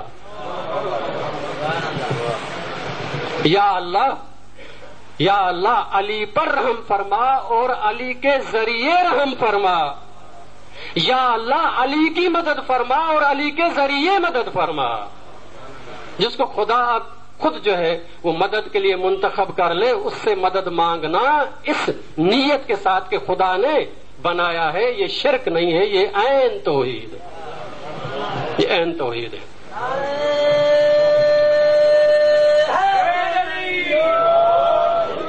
میں نے توحید کی اقسام ختم کی، پھر گنواتا ہوں، ایک آدھ مسئلہ آگے پڑھتے ہیں کیونکہ ٹائم بھی گزرنے والا ہے، اور آغا صاحب جو ہے کہتے ہیں کہ 1 گھنٹے سے زیادہ نہیں، اور 1 گھنٹے کے اندر تو مشکل سے جو ہے نا وہ گاڑی گرم ہوتی ہے۔ میں نے کہا کہ جی توحید یہ ہے کہ خدا جیسا کسی کو نہ ماننا توحید ہے، اور خدا جیسا کسی کو ماننا شرک ہے۔ کن چیزوں میں؟ میں نے کہا ایک سوچ میں، ایک عمل میں۔ سوچ میں 4 چیزیں ہیں، ذات خدا کی، خدا جیسی ذات ماننا شرک ہے، خدا جیسی صفات ماننا شرک ہے، خدا جیسا فعل ماننا کسی کا شرک ہے، اور خدا کے علاوہ کسی کو معبود ماننا شرک ہے۔ پھر ہم جو ہے عمل میں آئے، سب سے پہلے عبادت، کسی کو معبود مان کے اس کے آگے جھکنا، یہ خدا کے علاوہ کسی کا نہیں ہے، یہ عبادت میں توحید۔ پھر جو ہے اطاعت میں توحید، اور پھر جو ہے کیا ہے محبت میں اور استعانت میں توحید۔ اب آتے ہیں، جب ہم کہتے ہیں کہ جی یا علی مدد، تو کہتے ہیں یہ شرک ہے، ٹھیک ہے۔ اب دیکھیے گا، ایک آپ کے ذہن میں بٹھا دوں بات جو ہے کہ اس قسم کے لوگوں کو آپ پکڑنا کی کوشش کریں نا، تو ایک جگہ پہ ٹکتے نہیں ہیں، یہاں پہ پکڑیں گے پھر اس کو چھوڑ کے آگے چلے جائیں گے، اس کو پکڑ کے پھر آگے چلے جائیں گے، اس کو پکڑیں گے پھر آگے چلے جائیں گے۔ آپ سے کہیں گے ٹھکری پہ سجدہ کیوں کرتے ہو؟ جب آپ جواب دیں گے تو اس کو چھوڑ کے پھر آگے چلے جائیں گے۔ ہاتھ کھول کے کیوں پڑھتے ہو؟ وہ کھڑے ہو کر نتیجہ نہیں نکالیں گے، کیونکہ ان کو پتا ہے کہ اگر رک گئے تو پھر تو پھنس گئے، اور پھنسنے سے بہتر یہ ہے کہ بھاگ جاؤ۔ ہاں، پھنسنے سے بہتر یہ ہے کہ بھاگ جاؤ۔ اب جب ہم کہتے ہیں کہ جی یہ خدا کے علاوہ کسی اور سے مدد مانگنا اگر شرک ہے تو زندگی میں تم مانگتے ہو، کہتے نہیں جی وہ مردے سے مدد مانگنا شرک ہے۔ بھائی جب وہاں سے کہا کہ ایاک نعبد، وہاں ایاک نستعین، وہاں پہ تو مردہ زندہ ہے ہی نہیں، لیکن چلو بھائی مردے سے کیوں مانگنا شرک ہے؟ وہ جی سنتا ہی نہیں ہے، وہ بولتا ہی نہیں ہے، جو نہ سنے نہ بولے اس سے مدد مانگنا کیا ہے؟ میں آپ کی خدمت میں مسلسل آیات تلاوت کرتا ہوں، مردہ بولتا بھی ہے، مردے کے ساتھ بھی بولا جاتا ہے، مردہ سنتا بھی ہے۔ ہاں، میں آپ کے سامنے مسلسل جو ہے کچھ آیات پڑھتا ہوں، ایک دفعہ صلوات پڑھے محمد و آل محمد پر۔ سورہ بقرہ کی آیت ہے، وَإِذْ قَالَ إِبْرَاهِيمُ رَبِّ أَرْنِي كَيْفَ تُحْيِي الْمَوْتَىٰ، ابراہیم نے کہا پالنے والے مجھے دکھائیے کہ مردہ کو زندہ کیسے کرتا ہے۔ قَالَ أَوَلَمْ تُؤْمِنْ، کیا ایمان نہیں رکھتا؟ قَالَ بَلَىٰ، ہاں، وَلَٰكِن لِيَطْمَئِنَّ قَلْبِي، دل مطمئن ہو جائے۔ اللہ نے کہا یہ تو تم خود بھی کر سکتے ہو، یہ تو تم خود بھی کر سکتے ہو۔ قَالَ فَخُذْ أَرْبَعَةٌ مِّنَ الطَّيْرِ، 4 پرندے لے لو، فسرہن الیک، اپنے ساتھ ذرا تھوڑا سا دن رکھو تاکہ تمہارے ساتھ مانوس ہو جائیں، پھر ان کو ذبح کرو، ان کا حصہ کرو، ٹکڑا کرو. پھر کیا ہے؟ ثم اجعل علی کل جبل منہن جزءا، جزء کر کے پہاڑوں پہ رکھو. ثم ادعوہن، پھر ان کو بلاؤ. کن کو بلاؤ؟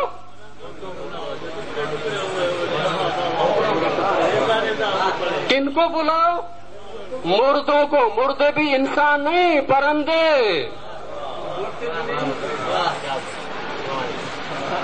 اللہ کہتا ہے مردوں کو بلاؤ. اگر نہ سنتے ہوتے تو بلانا بیکار.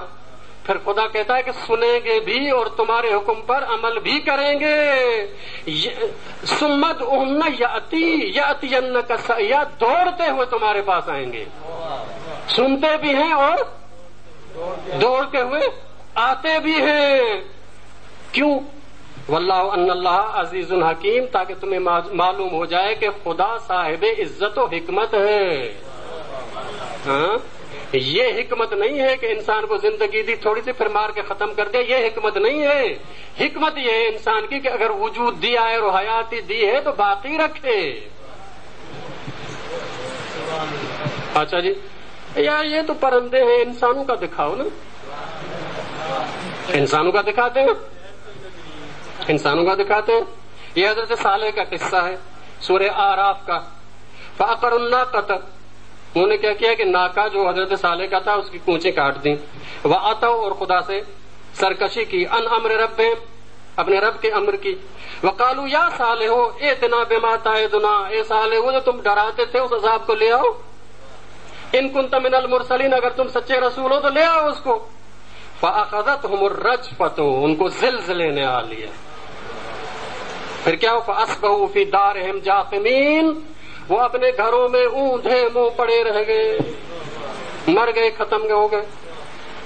یہاں پہ اگر ختم ہوتا تو ٹھیک تھا.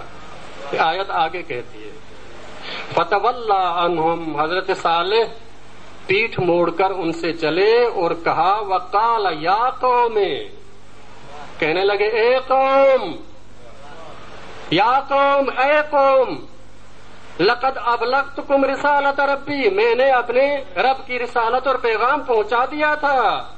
ونصحت لکم، میں نے نصیحت کر دی تھی. ولکن لا تصبحون الناصحین، تم تو نصیحت کرنے والوں کو پسند ہی نہیں کرتے. کس سے بات کر رہے ہیں؟ کس سے بات کر رہے ہیں؟ اوندھے پڑے ہوئے مردوں سے. اگر مردوں سے بات کرنا شرک ہے تو سب سے پہلے تو نبی پہ فتوا لگاؤ. جو سنتے نہیں ان کو سناتے کیوں ہیں؟ نہیں، نبی بول رہا ہے. کن سے؟ مردوں سے بات کر رہا ہے. اچھا جی، اب سنا تو مردے بات کرتے ہیں، خود مردے بات کرتے. یہ آیا تو آپ سورہ یاسین عموماً جو دن میں پڑھتے ہیں ان کو جو ہے یاد ہوگی. وَجَاءَ مِنْ أَقْصَى الْمَدِينَةِ، وہ جب نبی جو ہے ہو گئے تو جو ہے ایک شہر کے جو ہے کنارے سے ایک آدمی یسعی دوڑتا ہوا آیا. قال یا قوم اتبعوا المرسلین، تم جو ہے وہ انبیاء کی اتباع کرو، بجائے اس کے کہ ان کو تکلیفیں دیتے اور قتل کرتے ان کی اتباع کرو. کون سے؟ اتبعوا من لا یسألکم اجرا، ایسے لوگ ہیں جو اس کام کی آپ سے اجرت نہیں لیتے. وہم مہتدون، اور ہدایت یافتہ ہیں. وما لی لا اعبد الذی فطرنی، مجھے کیا ہو گیا اگر میں اس کی عبادت نہ کروں جس نے مجھے خلق کیا ہے. وَإِلَيْهِ تُرْجَعُونَ، جس کی طرف واپس پلٹ کے اسی کی طرف جانا ہے. أَأَتَّخِذُ مِن دُونِهِ آلِهَةً، کیا خدا کو چھوڑ کر میں کسی اور کو معبود بنا لوں. إِن يُرِدْنَا الرَّحْمَٰنَ بِالضُّرٍّ، اگر رحمان کسی کو تکلیف پہنچانا چاہے، لَا تُغْنِ عَن شَفَاعَتِهِمْ، کوئی اس کو بچا نہیں سکتا. وَلَا هُمْ يُنقَذُونَ، اور اس سے چھین نہیں سکتا. انی اذا لفی ضلال مبین، اگر کسی اور کو معبود مان لو پھر تمہیں گمراہ ہو گیا. انی آمنت بربکم فاسمعون، سن لو میں خدا پر ایمان لایا. تو کیا کیا؟ اس کو قتل کر دیا وہیں پر.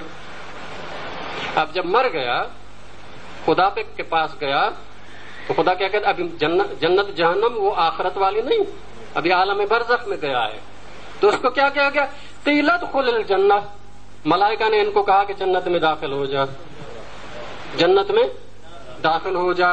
قال کہنے لگا یا لیت قومی یعلمون، کاش یہ جو خدا نے میرے اوپر نعمتیں دی ہیں یہ میری قوم کو بھی معلوم ہو جاتی. بما غفر لی ربی، کہ میری جو کوتاہیاں تھیں خدا نے وہ بھی معاف کر دی. وجعلنی من المکرمین، اور مجھے اکرام و عنایات دی. کون کہہ رہا ہے؟ مردہ بول رہا ہے. مردہ بول رہا ہے. بھائی تم تو کہتے ہو بولتا نہیں، قرآن کہتا ہے بولتا ہے. قرآن کہتا ہے بولتا ہے. اچھا جی، یہ تو مومن تھا نا. ہر مردہ بولتا ہے، ہر مردہ بولتا ہے. یہ سورہ مؤمنون کی آیات ہے 99 اور 100. حتی اذا جاء احدهم الموت، جب یہ مثلا گناہگار ہیں ان پر جو موت آتی ہے، موت آ گئی تو پھر کیا کہتے؟ قال رب ارجعون، پالنے والے پھر زندگی کی طرف لوٹا دے، پھر زندگی کی طرف لوٹا دے. لعل اعمل صالحا فیما ترکت، تاکہ جو میں نے عمل صالح ترک کی دین نہیں کیے وہ پھر جا کے کروں. کون کہہ رہا ہے؟ مردہ. کس سے؟ خدا سے. خدا سے کہہ رہا ہے کہ پالنے والے واپس لوٹا دے دنیا میں، زندگی پھر دے دے تاکہ وہ عمل جو نہیں کیے نیکی وہ بھی میں کروں. اللہ کیا کہتا ہے؟ کلا، ہرگز نہیں. اللہ کس سے بول رہا ہے؟ مردے سے. بھائی مردوں سے تو اللہ بولتا ہے، ہم اگر مردوں سے بولے تو کیا ہو گیا؟ مردے اللہ سے بول رہے ہیں. کلا انہا کلمۃ، یہ صرف تمہارا زبانی ایک بات ہے، جب واپس چلے گا تو ویسے ہی ہو جاؤ گے. اچھا، مردے آپس میں جھگڑتے ہیں، صرف بولتے نہیں ہیں، جھگڑا بھی کرتے ہیں. یہ قرآن مجید کی سورہ غافر یا مؤمن سورت جو ہے وہ آیت ہے 45 سے 50 تک. مسلسل آپ کی خدمت میں عرض کر دوں. فوقع اللہ سیئات ما مکروا، موسیٰ کو اللہ تعالیٰ نے فرعون کی جو ہے وہ سازش سے بچا لیا. وحاق بآل فرعون سوء العذاب، اور فرعون کو اور اس کے آل کو اور اس کے لشکر کو پورا عذاب میں گھیر لیا ہم نے، مر گئے. اب کیا ہے؟ النار یعرضون علیہا غدوا وعشیا، صبح و شام ان کو باہ کے آگ پہ پیش کیا جاتا ہے. صبح و شام، صبح و شام آخرت میں نہیں ہے، یہ ابھی عالم برزخ میں ہے. صبح و شام ان کو آگ پر پیش کیا جاتا ہے. وَيَوْمَ تَقُومُ السَّاعَةُ، اور جب قیامت ہوگی تو کہا جائے گا ادخلوا آل فرعون اشد العذاب، اے اہل فرعون شدید عذاب میں داخل ہو جاؤ. اب ذرا لڑنا شروع کر دیتے ہیں. اذ یتحاجون فی النار، جہنم میں پڑے ہوئے ہیں ابھی، یہ آپس میں لڑ رہے ہیں. یقول الضعفاء، جو کمزور تھے وہ کہتے ہیں، للذین استکبروا، جو بڑے تھے وڈیرے چودھری، انا کنا لکم تبعا، ہم نے تو تمہاری پیروی کی تھی. فہل انتم مغنون عنا نصیبا من النار، تو جو آگ ہمارے پاس ہے تھوڑا سا تم لے لو. قال الذین استکبروا، وہ جو بڑے اور وہ تھے وہ کہیں گے انا کل فیہا، ہم بھی ویسے ہی ہیں جیسے تم، جہاں تم وہاں ہم. ان اللہ قد حکم بین العباد، اللہ نے یہ حکم دیا ہے تو تمہارے اوپر بھی تمہارا اور ہمارے اوپر بھی ہمارا. وقال الذین فی النار، اب جو ہے ان سے مایوس ہو کر یہ کن سے بولتے ہیں جو جہنم میں، وہ کن سے کہ لخزنۃ جہنم، جہنم کے داروغوں سے بولتے ہیں. کیا؟ ادعوا ربکم، اپنے رب سے دعا کرو. یخفف عنا یوما من العذاب، تاکہ جو عذاب ہے کم از کم ایک دن ہی ڈال دے، ایک دن ہی ڈال دے. قالوا اولم تأتیکم رسولکم بالبینات، کیا تمہارے پاس رسول معجزات کے ساتھ نہیں آئے تھے؟ قالوا بلا، کہنے لگے ہاں کیوں نہیں. قالوا فدعوا، کہا کہ ہم نہیں بولیں گے، اب تم خود بولو. وما دعاء الکافرین الا فی ضلال، اور کافر اور گمراہ کی دعا قبول نہیں ہوتی. اب یہاں پہ یہ جو سوال کرتے ہیں وہ آپ کی خدمت میں عرض کرتا ہوں. کہتے ہیں کہ جی ہم پکاریں گے تو وسیلہ کیوں ضروری ہے؟ کیا اللہ نہیں سنتا؟ کیا ضروری ہے بھائی وسیلہ؟ کیا اللہ نہیں سنتا؟ کوئی نہیں کہتا بھی اللہ نہیں سنتا، اللہ تو سنتا ہے. مولا امیر المومنین نے کہا تھا کہ جو سمندر کے تہ میں مچھلیاں ہیں جو صحرا میں چھوٹے چھوٹے رینگنے والے جانور ہیں ان کی آواز بھی خدا سنتا ہے. خدا سنتا ہے. اب سوال دوسرا ہے، وہ یہ ہے کہ اگر صرف خدا کو سنانا ہے پھر تو ٹھیک ہے، اگر خدا سے منوانا بھی ہے. سنانے کے لیے وسیلہ نہیں چاہیے، سنانے کے لیے وسیلہ نہیں چاہیے. اگر دعا کو قبول کروانا ہے تو وسیلہ چاہیے. اگر تم چاہتے ہو تمہاری دعا قبول نہ ہو تو پھر تمہارے لیے وسیلہ ضرور نہیں ہے، سیدھا مانگو اللہ ماں. سنانا مقصد نہیں ہے، صرف منوانا مقصد ہے. اگر جو ہے وہ ہے تو پھر کیا ہے، پھر جو ہے مسئلہ ہو جائے گا. اب جو آخری چیزیں آپ کی خدمت میں عرض کر کے ختم کرتا ہوں، کافی جو ہے لمبا ہو گیا. وسیلہ ضروری ہے، کہتے ہیں وسیلہ شرک، وسیلہ جو ہے شرک ہے. ایسی عقلی دلیل کیا ہے کہ جی وہ خدا نہیں سنتا. ہم کہتے ہیں سنتا ہے لیکن لازمی نہیں ہے کہ ہر ایک کی قبول بھی کرے. وہ کوئی ہوتا ہے جس کی ہر دعا قبول ہوتی ہے، تو اس کو کہو جس کی ہر دعا قبول ہوتی ہے، تاکہ جب وہ مانگے تو تمہاری دعا بھی قبول ہو جائے. یہ ہے وسیلہ. یا ایھا الذین آمنوا اتقوا اللہ وابتغوا الیہ الوسیلہ. اے ایمان والو، تقوی اختیار کرو اور وسیلہ چاہو. وجاہدوا فی سبیلہ لعلکم تفلحون. یہ سورہ جو ہے وہ مائدہ ہے 35. جو کہتے وسیلہ اختیار، کہتے ہیں وسیلے سے مراد عمل ہے. وسیلے سے مراد کیا ہے بھائی؟ کون سا عمل؟ نماز، روزہ، حج، زکوٰۃ. کہتے ہیں کہ جی عمل ہے، عمل کے ذریعے سے یہ عمل وسیلہ ہے. ہم کہتے ہیں یہ عمل خدا ہے یا غیر خدا ہے؟ عمل اللہ ہے یا غیر اللہ ہے؟ بھئی عمل تو خدا نہیں ہے، تو پھر غیر اللہ کو تم نے وسیلہ تو بنا لیا. جو ماننا نہیں چاہتے تھے وہ تو تم نے مان لیا. اور جو نماز تم کہتے ہو یہ لایا کون ہے؟ اور پھر عجیب بات ہے، نماز بھی عجیب عبادت ہے. نماز ہے کیا؟ الصلاۃ معراج المومن. خدا کے پاس جانا نا، خدا کے پاس جانا. کہاں سے شروع کیا؟ اللہ اکبر. اب جب نماز ختم ہونی چاہیے تو کہاں پہ ہونا چاہیے؟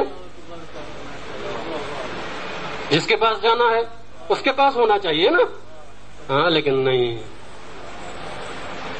جب نماز ختم کرتے ہیں تو کہاں پہنچتے ہیں؟ وہاں پہ پہنچتے ہیں جب سلام کرتے ہو، السلام علیک ایھا النبی. جانا چاہتے تھے خدا کے پاس، پہنچ گئے نبی کے پاس.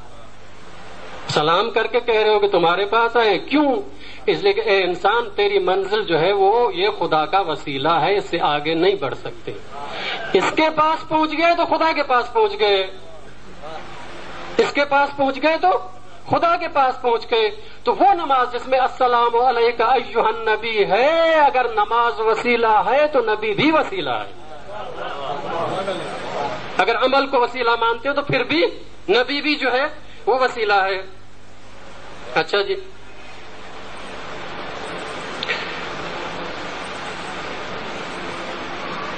لما ان جاء البشیر والقاہ علی وجہہ. جب حضرت یوسف کا وہ پیراہن لے کے اور پہنچا اور ڈالا، فرتد بصیرا، تو حضرت یعقوب بینا ہو گئے. قال الم اقل لکم انی اعلم من اللہ ما لا تعلمون. حضرت یعقوب کہنے لگے میں نے کہتا تھا جو میں جانتا ہوں خدا کی طرف سے تم نہیں جانتے. اب جو ہے بھائی کہنے قالوا یا ابانا استغفر لنا ذنوبنا. اے ہمارے بابا، ہمارے لیے خدا سے استغفار کیجیے. انا کنا خاطئین، ہم خطا کار ہیں. قال سوف استغفر لکم، جلد ہی تمہارے لیے استغفار کروں گا. یہ تو وسیلہ ہے سیدھا بھی. میں خدا سے مانگو، خدا سے معافی چاہو، خدا نہیں سنتا کیا؟ سنتا ہے. پھر نبی کے پاس کیوں آتے ہو؟ اس لیے کہ ہم خطا کار ہیں، ہماری ہر بات ماننا اس پر حق نہیں ہے. لیکن ایسے کو اس کے پاس بھیجے کہ جو یہ حیثیت رکھتا ہے اور مقام رکھتا ہے کہ اس کی دعا ہمیشہ قبول ہو. یہ جو ہے آپ کی خدمت میں لمبی جو ہے وہ ہے، اس کو چھوڑ دیتا ہوں، آخر میں جو ہے فارمولہ آپ کی خدمت میں عرض کر دیتا ہوں۔ ہمارے لیے کیا حکم ہے؟ کہا جی وما ارسلنا من رسول، ہم نے کوئی رسول نہیں بھیجا الا لیطاع باذن اللہ، تاکہ اللہ کی اجازت سے اس کی اطاعت کی جائے۔ اب ولو انہم اذ ظلموا انفسہم، اگر وہ لوگ کہ جنہوں نے اپنے وجود پر ظلم کیا ہے، گناہ کیا ہے، اب کیا کریں؟ جاؤک، اے نبی اگر تیرے پاس آتے فاستغفر اللہ، اور تیرے پاس آنے کے بعد خدا سے وہ خود بھی استغفار کرتے، واستغفر لہم الرسول، اور رسول بھی ان کے لیے استغفار کرتا، لوجد اللہ تواب الرحیم، تو یقیناً خدا کو تواب و رحیم پاتے۔ وسیلہ یہی ہے، آپ دعائے توسل پڑھ لیں، دعائے توسل یہی تو ہے کہ یا رسول اللہ، خدا نے آپ کو مرتبہ و مقام دیا ہے، ہماری حاجات خدا تک پہنچائیے۔ یا فاطمہ زہرا، خدا نے آپ کو مرتبہ دیا ہے، ہماری حاجات خدا تک پہنچائیے۔ یہ قرآن مجید اصول دے رہا ہے کہ وہ گناہ گار جو گناہ کرتے ہیں اور یہ سمجھتے ہیں کہ جی یہ گناہ ایسا ہے کہ خود دعا کی قبولیت میں رکاوٹ ہے، تو پھر کیا ہے؟ اس کے پاس جاؤ جس کی دعا کی قبولیت میں کوئی رکاوٹ نہیں ہے، اور وہ تمہارے لیے اگر کریں تو یہ کیا ہو جائے گا؟ یہ جو ہے وہ تمہاری دعائیں قبول ہو جائیں گی۔ یہ قرآن ہے، یہ قرآن کی حدیث، یہ جو ہے توحید ہے، یہ وہ توحید ہے جو ہمارے پاس اہل بیت نے دی ہے۔ ہم اس کے علاوہ اور کوئی توحید کہیں اور سے نہیں لیتے، یا قرآن سے لیتے ہیں یا اہل بیت سے لیتے ہیں۔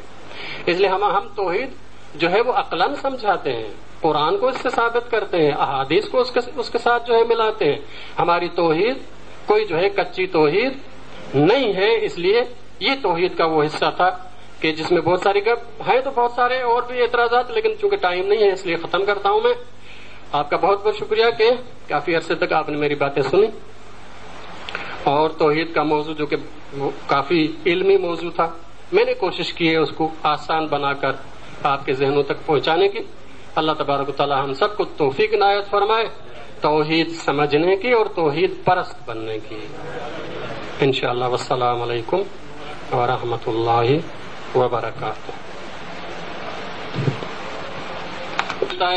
حضرت سلیمان کی، نبی کی، حضرت سلیمان نے جب چاہا کہ بلقیس کا تخت آئے تو حضرت سلیمان نے کہا تھا کہ کون ہے جو بلقیس سے آنے سے پہلے تخت لے آئے؟ قال عفریت من الجن، ایک بہت بڑے جن نے کہا کہ جی آپ اپنی محفل نہیں اٹھائیں گے تو میں لاؤں گا۔ وقال الذی عنده علم من الکتاب، اس نے کہا جس کے پاس کتاب کا کچھ علم تھا کہ آپ کے آنکھ بند کرنے اور کھولنے سے پہلے حاضر کروں گا، اور جیسے حضرت سلیمان نے دیکھا تو تخت حاضر تھا۔ اب دیکھیں کیا یہ جو آصف برقیہ جو حضرت سلیمان کے جو ہے وہ جانشین تھے، انہوں نے کیا جسمانی قوت سے یہ اٹھایا ہے؟ نہیں، جسمانی قوت سے نہیں اٹھایا۔ پھر کیا ہے؟ روحانی قوت سے اٹھایا ہے، جسمانی قوت سے تو نہیں اٹھایا، روحانی قوت سے اٹھایا ہے۔ روحانی قوت جب ہم روح لیتے ہیں نا تو پھر روح کے لیے زمان و مکان چیز ہوتی نہیں ہے، عقلی یہ ہے۔ آگے بھی آتا ہوں، اس کو ختم کرتے ہیں تاکہ جو ہے وہ ایک اور بھی چیز آپ کے سامنے آ جائے۔ اب جو ہے وہ کہتے ہیں کہ جی مردہ مدد نہیں کر سکتا، مردہ مدد نہیں کر سکتا۔ بھئی حضرت آصف برقیہ نے جسم سے تو نہیں، جسمانی قوت سے تو نہیں لائے تھے نا، روحانی قوت سے لائے تھے نا۔ تو جب انسان مرتا ہے کیا روح ختم ہو جاتی ہے؟ روح ختم نہیں ہوتی، جسم جدا ہو جاتا ہے، روح باقی ہے۔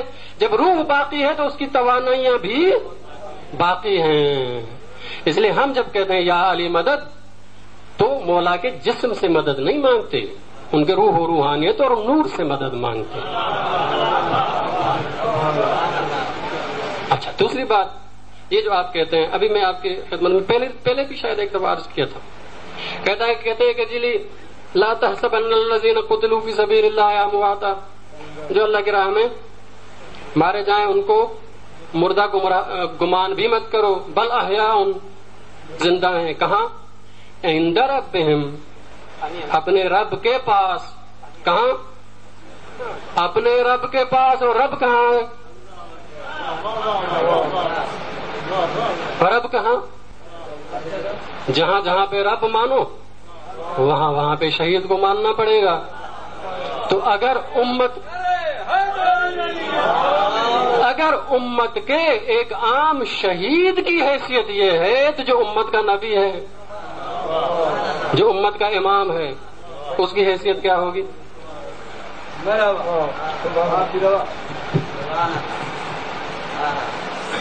جی اور کوئی سوال ہو تو؟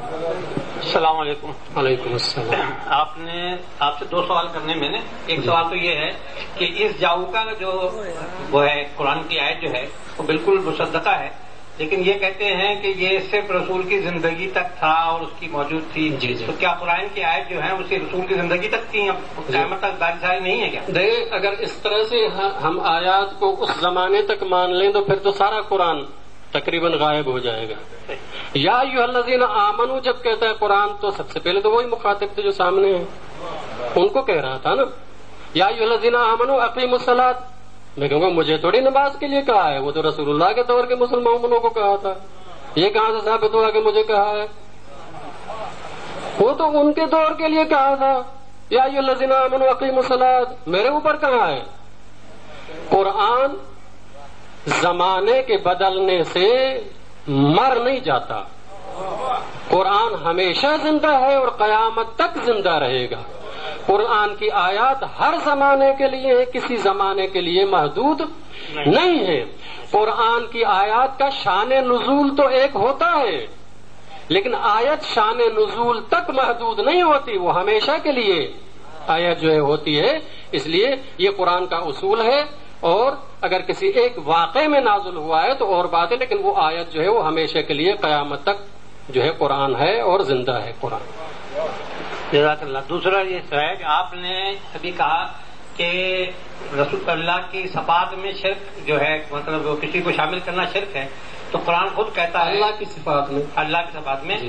رحمت اللہ کی صفات ہے، اللہ نے اپنے رسول کو رحمت للعالمین کہا ہے۔ جی۔ رؤوف رحیم اللہ کی صفات ہے، اللہ نے اپنے نبی کو قرآن میں رؤوف الرحیم کہا ہے۔ عزیز انتم بالمؤمنین رؤوف الرحیم۔ جی بالکل۔ جی ہاں، تو پھر یہ اس کا نام کیا، اگر رسول کو ہم رؤوف الرحیم تسلیم کریں اور رحمت للعالمین مانیں تو کیا ہم شرک کر رہے ہیں؟ جی میں نے خود وہیں پہ وضاحت کر دی تھی، اللہ رحیم ہے اپنی قوت سے، اور رسول اللہ رحمت للعالمین ہے خدا کی دی ہوئی طاقت سے۔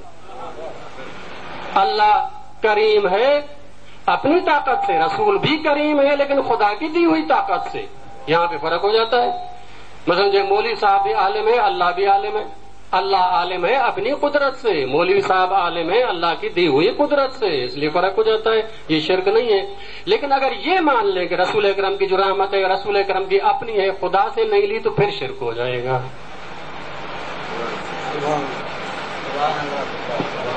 کسی اور کا سوال؟